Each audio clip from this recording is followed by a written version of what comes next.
Hi friends, అందరికీ నమస్కారం. Friends, ఈ వీడియోలో కేంద్రం నుంచి ఇప్పుడిప్పుడే రైతులకు ఊహించని 2 శుభవార్తలైతే వచ్చాయండి. మన యొక్క కేంద్ర ప్రభుత్వం తాజాగా సవరించినటువంటి ఆదేశాల ప్రకారం పీఎం కిసాన్ సమ్మాన్ నిధి యోజన పథకానికి సంబంధించిన 24వ విడత డబ్బులను విడుదల చేసేందుకు మన యొక్క కేంద్ర ప్రభుత్వం అయితే శుభవార్త అందించింది. సో మన యొక్క కేంద్ర ప్రభుత్వ ఆదేశాల మేరకు భారీగా కూడా నిధులను పెంచుతూ ఉత్తర్వులు జారీ చేసింది. ప్రస్తుతం ఉన్నటువంటి ఎల్ నినోల్ ప్రభావం అనేది దేశవ్యాప్తంగా ఉన్నటువంటి నైరుతి ఋతుపవనాలపైన పనిచేస్తూ ఉంది. ఈ ప్రభావంతో ఈసారి వర్షాభావ పరిస్థితులు తక్కువగా ఉంటాయని, కరువు వచ్చే అవకాశం ఉంటుందని, ₹1,00,000 వరకు రుణమాఫీని అయితే ఆఫర్ అయితే చేసింది మన యొక్క కేంద్ర ప్రభుత్వం. ఈ ₹1,00,000 రుణమాఫీ అనేది ఎవరెవరికి వస్తుంది, ఎవరెవరికి రాదు, ఏ తేదీన వస్తుంది, అలాగే పీఎం కిసాన్ సమ్మాన్ నిధి యోజన పథకానికి సంబంధించిన 24వ విడత డబ్బులు ఎప్పటి నుంచో మన ఖాతాలోకి రాబోతున్నాయో పూర్తి వివరాలు వీడియోలో తెలియజేస్తాను. అలాగే మీకు రైతులకు సంబంధించి కేంద్రం నుంచి ఏ చిన్న అప్డేట్ వచ్చినా మిస్ కాకుండా తెలుసుకోవాలనుకుంటే ఛానల్ని సబ్స్క్రైబ్ చేసుకోండి, వీడియోని లైక్ చేసి మీ యొక్క ఫ్రెండ్స్ అండ్ ఫ్యామిలీస్ అందరికి కూడా వీడియోని షేర్ చేయండి. ఇక మనం లేట్ చేయకుండా టాపిక్ని అయితే స్టార్ట్ చేద్దాం. ఫ్రెండ్స్, మన యొక్క కేంద్ర ప్రభుత్వం ఎంతో ప్రతిష్టాత్మకంగా రైతుల కోసం అమలు చేస్తున్నటువంటి కొన్ని ప్రాముఖ్యమైన పథకాలలో పీఎం కిసాన్ సమ్మాన్ నిధి పథకం చాలా ప్రాముఖ్యమైనది. ఈ పథకానికి ఉన్న ప్రాధాన్యత మనకు తెలిసిందే. దాదాపు 9 కోట్ల మంది రైతుల ఖాతాలలోకి కేంద్ర ప్రభుత్వం రీసెంట్లీ పీఎం కిసాన్ సమ్మాన్ నిధి యోజన పథకానికి సంబంధించిన 23వ విడత డబ్బులను విడుదల చేసింది. ఈ పథకం 2019లో ప్రారంభం చేసి ఇప్పటి వరకు 23 విడతల డబ్బులను విడుదల చేసింది మన కేంద్ర ప్రభుత్వం. తాజాగా సవరించినటువంటి ఆదేశాల ప్రకారం ప్రతి ఒక్క 4 నెలలకి ఒకసారి ₹2,000 చొప్పున ₹6,000 ఏడాది కాలంలో విడుదల చేస్తుంది.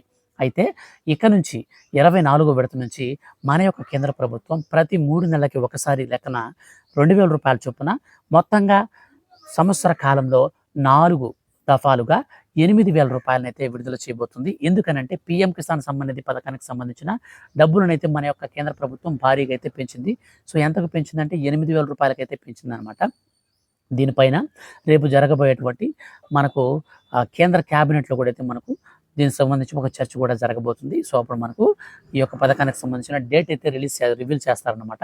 అంటే పీఎం కిసాన్ సమ్మాన్ నిధి యోజన పథకానికి సంబంధించిన 24వ విడత నిధుల యొక్క తేదీని కూడా అప్పుడు విడుదల చేస్తారు. అప్పుడు నేను మీకు ఖచ్చితంగా వీడియో చేసి తెలియజేస్తాను. మిస్ కాకుండా ఉండాలనుకుంటే సబ్స్క్రైబ్ అయితే చేసుకోండి. ఇక మన యొక్క కేంద్ర ప్రభుత్వం తాజాగా ఈ యొక్క ఎల్ నినోల్ పరిస్థితుల వల్ల మరియు మిడిల్ ఈస్ట్లో జరుగుతున్నటువంటి హర్ముజ్ జలసంధి దగ్గర ఆ కొట్లాట అంటే యుద్ధాలండి, ఆ యుద్ధాల ప్రభావంతో నౌకలు షిప్పులు మనకు ఎరువులు తీసుకురావడానికి వెళ్ళడానికి అననుకూల పరిస్థితులు అయితే ఉన్నాయి. కాబట్టి వీటన్నిటిని గుర్తుపెట్టుకొని రైతులకు ఈసారి పంట దిగుబడి తక్కువగా వచ్చే అవకాశం ఉన్నందున కేంద్ర ప్రభుత్వం తాజాగా ₹1,00,000 వరకు పంట దిగుబడి తగ్గుతున్నటువంటి నేపథ్యంలో రైతులను ఆర్థికంగా బలోపేతం చేయడానికి మన యొక్క కేంద్ర ప్రభుత్వం ₹1,00,000 వరకు రుణమాఫీని ఆఫర్ చేసింది. ఈ రుణమాఫీ అనేది మనకు 4 దఫాలుగా వస్తాయి. ఎవరైతే సకాలంలో రుణాలు కడతారో వారికి మాత్రమే ఈ పథకానికి సంబంధించిన నిధులు వస్తాయి, మిగిలిన వారికి రావు. దీనికి సంబంధించి మనకు జూలై మొదటి వారంలోనే ఈ పథకానికి సంబంధించినటువంటి పూర్తి అప్డేట్ అయితే వస్తుంది. ఎందుకంటే మనకు జూలై మొదటి వారంలో కేంద్ర క్యాబినెట్ అయితే మనకు మీటింగ్ అయితే కండక్ట్ చేస్తారు. మీటింగ్ అనేది కండక్ట్ చేసిన తర్వాత ఒకేసారి ₹1,00,000 విడుదల చేయాలా, లేక 4 దఫాలుగా ఒక్కొక్క విడతలో ₹25,000 విడుదల చేయాలనే దానిపైన ఒక స్పష్టమైనటువంటి వివరణ అయితే మనకు ఇవ్వబోతుంది మన యొక్క కేంద్ర ప్రభుత్వం. సో యొక్క అప్డేట్స్ అనేది వచ్చినప్పుడు మిస్ కాకుండా తెలుసుకోవాలనుకుంటే వీడియోని సబ్స్క్రైబ్ చేసుకోండి ఛానల్ని. అలాగే వీడియోని లైక్ చేసి మీ యొక్క ఫ్రెండ్స్ అండ్ ఫ్యామిలీస్ అందరికీ షేర్ చేయండి. గుర్తుపెట్టుకోండి, సకాలంలో చెల్లించే రైతులకు మాత్రమే బెనిఫిట్ ఉంటుంది. మనకు ముందు బకాయిల పద్ధతుల కిందక వెళ్ళిపోయినటువంటి రైతులకి పథకం వర్తించదు. సో ఈ యొక్క వీడియో కింద ఉన్నటువంటి black colour subscribe button click చేసి ఫాలో అవుతుండండి. Thank you for